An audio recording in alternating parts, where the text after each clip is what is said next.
Maria, a 14-year-old girl, living in a small town, was just an ordinary teenager.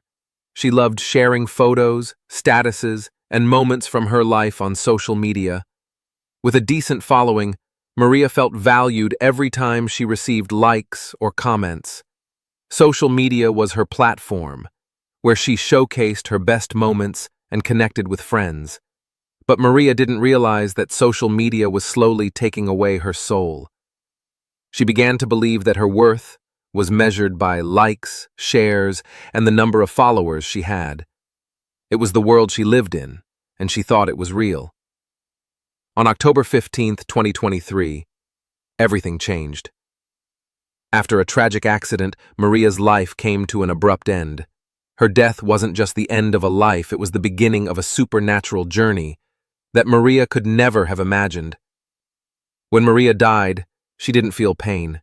Instead, she felt a peaceful and soothing sensation. She found herself no longer in her body, but floating in a bright, peaceful space. She was surrounded by light, and she could sense an overwhelming feeling of love that filled every part of her. In that moment, she realized she had left her body and couldn't go back. But then, a familiar figure appeared before her, Jesus. Maria had heard of him in school, but now she stood before him as if he was welcoming her. "Hello, Maria," Jesus said in a gentle voice, filled with love. "You are here because there is something important you need to understand about the world you left behind." Maria stood in awe, trying to process what was happening. "The world I lived in, is something wrong with it?" she asked. "Yes," Jesus replied. "You lived in a world where people value what they present on social media. But the truth is, social media is stealing their souls. They are losing themselves, living for the approval of others, forgetting the real connection." Maria was stunned. She couldn't comprehend how social media, the very platform she used every day, could be the cause of such spiritual harm. But Jesus continued. "Social media is not inherently bad, Maria," Jesus explained. "But when people start living for approval, likes, and comments, they lose their true selves. They can no longer connect with others genuinely, and they forget what really matters: love and human connection." Maria stood speechless.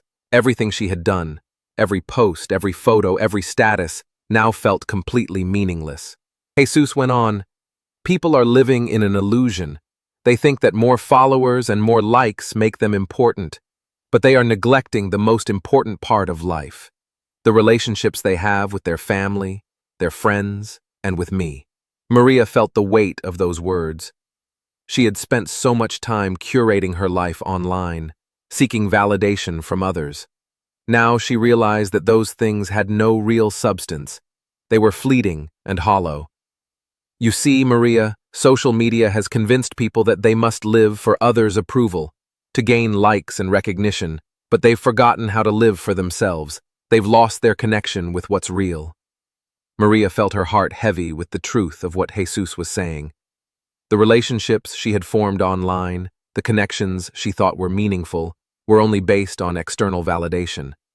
The real essence of human connection was lost in the noise of virtual lives. Jesus continued to explain the dangers that social media posed. People live under the illusion that the more followers they have, the more likes they get, the happier they will be. But that happiness is only temporary. True happiness comes from the love and connection between people, not from the number of likes on a post or followers on a profile. Maria listened intently, feeling as if a veil had been lifted. Everything in her life, everything she had believed to be important, suddenly seemed so empty and shallow. Jesus' words hit home, and she understood that what mattered most in life was not being liked or followed, but being true to herself and to others. You must live authentically, Maria. Connect with those around you, your family, your friends, and don't let social media control your life. Seek the truth, not the validation from others. Maria nodded. She realized that when she returned to her life, she would no longer let social media dominate her world. She would live genuinely, forging real connections with people, and most importantly, she would live for love and compassion.